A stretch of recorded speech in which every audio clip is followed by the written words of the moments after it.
যেই কারণে শিবিরের প্যানেল থেকে নির্বাচন করছেন মেঘলা।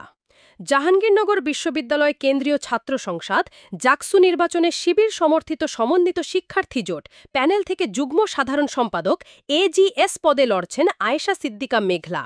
শিবির প্যানেলে প্রার্থী হিসেবে নির্বাচনে অংশ নেওয়ার কারণ জাকসু নির্বাচনের পরিবেশ, নারী শিক্ষার্থীদের জন্য তার পরিকল্পনা এবং বিশ্ববিদ্যালয় নিয়ে সামগ্রিক ভাবনাসহ নানা বিষয়ে কথা বলেছেন জাকসুর এই নারী প্রার্থী।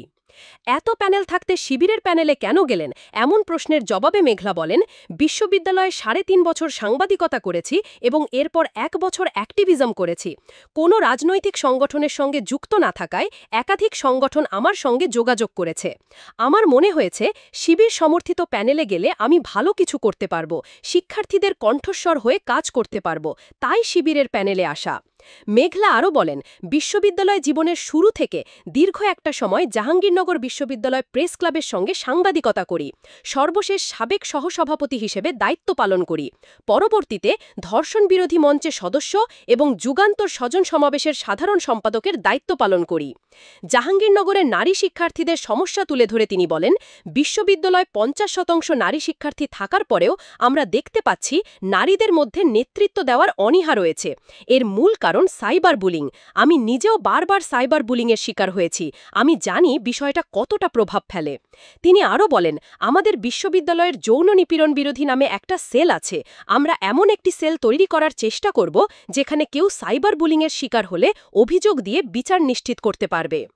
নির্বাচিত হলে তিনি নারী শিক্ষার্থীদের জন্য করতে চান বেশ কিছু কাজ।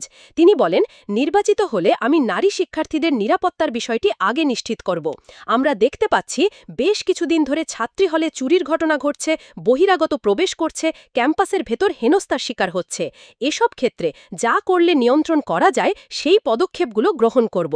মেঘলা আরও বলেন, নারী শিক্ষার্থীদের জন্য একটি ডে কেয়ার সেন্টার চালু করতে চাই। আমাদের বিশ্ববিদ্যালয়ে অনেক ছাত্রী আছেন যারা মা। পড়াশোনা এবং মাতৃত্বের মধ্যে যে কোনো একটিকে যেন বেছে নিতে না হয়, তাই আমি একটি ডে কেয়ার সেন্টার চালু করার ব্যাপারে ভাবছি।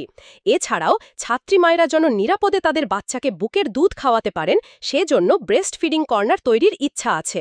মেঘলা আরও বলেন, আমি তো কেবল একটি গোষ্ঠীর প্রতিনিধি হতে আসিনি, আমি সব ধর্ম, বর্ণ, গোত্র, মতাদর্শের শিক্ষার্থীদের প্রতিনিধি হয়ে উঠতে চাই।